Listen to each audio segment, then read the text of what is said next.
बच्चों, आज हम संस्कृत साहित्य के लघु प्रश्नोत्तर की सीरीज प्रारंभ कर रहे हैं। इसके बाद हम संस्कृत साहित्य के लघु प्रश्नोत्तर को क्रमशः पढ़ते रहेंगे। ये प्रश्न सभी कक्षाओं के लिए तथा प्रतियोगी परीक्षाओं के लिए अत्यंत ही महत्वपूर्ण तथा उपयोगी हैं। तो आज जो हम संस्कृत साहित्य के महत्वपूर्ण प्रश्नोत्तर को प्रारंभ कर रहे हैं, ये हमारे दो प्रसिद्ध महाकवि हैं जिनकी रचनाओं से संबंधित प्रश्नों को आज हम कर रहे हैं। यहाँ पर 4 ऑप्शन दिए हुए हैं, 4 विकल्प दिए हुए हैं। इन चारों विकल्पों में से एक विकल्प सही है, हमें उस सही को चुनना है। भासस्य राम कथा आश्रितम नाटकम वर्तते। किम नाटकम वर्तते? प्रदीप नाटकम, प्रतिमा नाटकम, प्रतिभा नाटकम, उरुभंगम नाटकम वा। महाकवि भास की रचनाओं में जो नाटक राम कथा पर आश्रित है, उस नाटक का नाम बताइए। तो कौन सा नाटक है बच्चों? प्रतिमा नाटकम। प्रतिमा नाटकम नाटक भास की रचना जो कि राम कथा पर आश्रित है। प्रश्न नंबर 2 बच्चों, भासस्य महाभारताश्रितम नाटकम वर्तते। भास का महाभारत पर आश्रित कौन सा नाटक है? चारुदत्तम, अविमारकम, पंचरात्रम, नवरात्रम वा।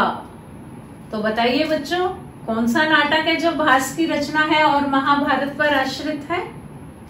यह है पंचरात्रम। हमारा उत्तर है पंचरात्रम। इसी प्रकार कालिदासस्य रचना वर्तते। इनमें से कौन सी रचना महाकवि कालिदास द्वारा रची गई है, लिखी गई है? अविमारकम, ऋतुसंहारम, उरुभंगम, कर्णभारम। बच्चों, कौन सी रचना है? ऋतुसंहारम। स्वप्न वासव दत्तम इति अस्य नाम्नः आधारो अंकः अस्ति।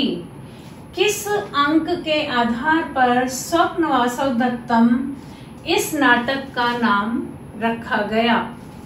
बच्चों, प्रथम है अंक है, द्वितीयो अंक है, चतुर्थो अंक है, पंचमो अंक है वा। कौन सा है बच्चों? पंचम अंक है। सही उत्तर है पंचम अंक है। पंचम है अंक है। इसी प्रकार अभिज्ञान शाकुंतलम इति अस्य उपजीव्यम काव्यम अस्ति। अभिज्ञान शाकुंतल इसका उपजीव्य काव्य कौन सा ग्रंथ है? बच्चों, उपजीव्य काव्य वे होते हैं जिनको आधार बनाकर बाद में गद्य तथा नाटक आदि की रचना की गई है। तो अभिज्ञान शाकुंतल का उपजीव्य काव्य कौन सा है बच्चों? बताइए। रामायणम, महाभारतम, पद्म पुराणम या महाभारतम और पद्म पुराणम। बी और सी ये दोनों। तो कौन सा है बताइए? इसका सही उत्तर है बच्चों डी। डी सही उत्तर है, क्योंकि महाभारत तथा पद्म पुराण में अभिज्ञान शाकुंतल से संबंधित कथा आख्यान उपलब्ध होता है। अभिज्ञान शाकुंतल इस नाटक का विदूषक कौन है? वसंतक है, माधव्य है, कंचुकी, उदयन है। तो कौन है बच्चों? बताइए। अभिज्ञान शाकुंतल इस नाटक में माधव्य नाम के विदूषक हैं। विदूषक का नाम माधव्य है। तो हमारा सही उत्तर कौन सा है? बी। अस्य नाटकस्य नायकः दुष्यंतो वर्तते। इस नाटक का नायक दुष्यंत है किस प्रकार का है? धीरोधत्त, धीर ललित है, धीरोदात्त है, धीर प्रशांत है। तो बच्चों अभिज्ञान शाकुंतल इस नाटक का नायक दुष्यंत धीरोदात्त है। ऐसा नायक है बच्चों, धीरोदात्त है। अस्मिन् नाटके को अंक है प्रसिद्धो अस्ति। इस नाटक में कौन सा अंक सर्वाधिक प्रसिद्ध है? कौन सा अंक प्रसिद्ध है बच्चों? द्वितीय है, चतुर्थ है, षष्ठ है, प्रथम। कौन सा है?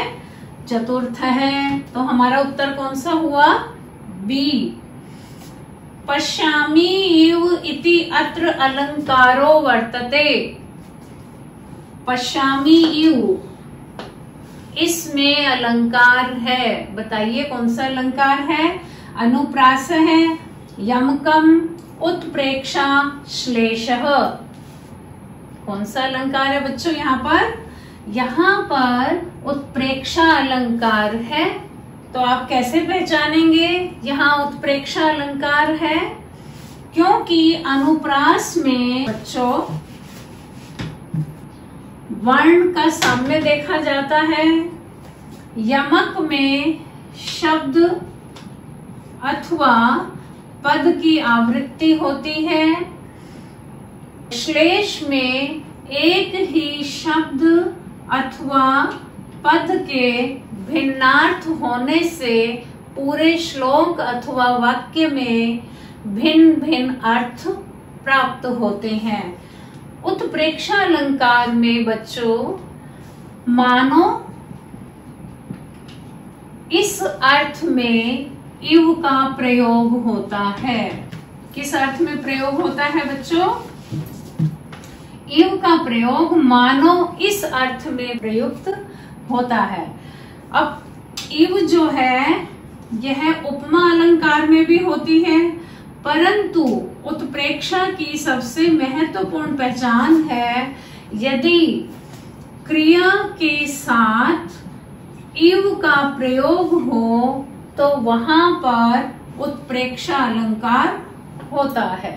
तो आपको ध्यान रखना है उत्प्रेक्षा अलंकार कहाँ पर होता है। इव का प्रयोग होते हुए भी यदि यह इव क्रिया के साथ प्रयुक्त है तो यह उत्प्रेक्षा अलंकार होगा। तो हमारा उत्तर कौन सा हुआ? सी हुआ। अब आगे आता है सूचयन इति अत्र प्रत्यय वर्तते। सूचयन जहां पर कौन सा प्रत्यय प्रयुक्त हुआ है? ल्युट, क्षत्रि, शानच अथवा अक्त्वा। बताइए बच्चों कौन सा प्रत्यय प्रयुक्त हुआ है?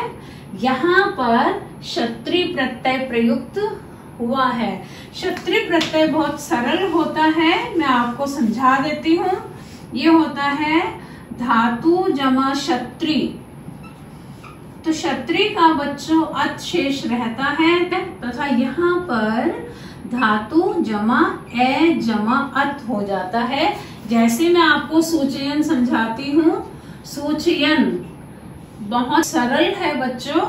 यहाँ हमारी सूचय धातु है, ए बीच में आ गया है, साथ में क्षत्रि का जो अत शेष रहता है, ये दोनों ए मिल करके ए आदेश हो जाते हैं, केवल एक ए शेष रहता है और हमारा शब्द सिद्ध होता है सूचयत, जो कि सूचयन बन जाता है।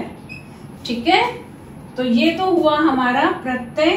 तो इस प्रकार बच्चों आज हमने ये सभी हमारे जो प्रश्न है महाकवि भास तथा महाकवि कालिदास से संबंधित है, के ग्रंथों से संबंधित है।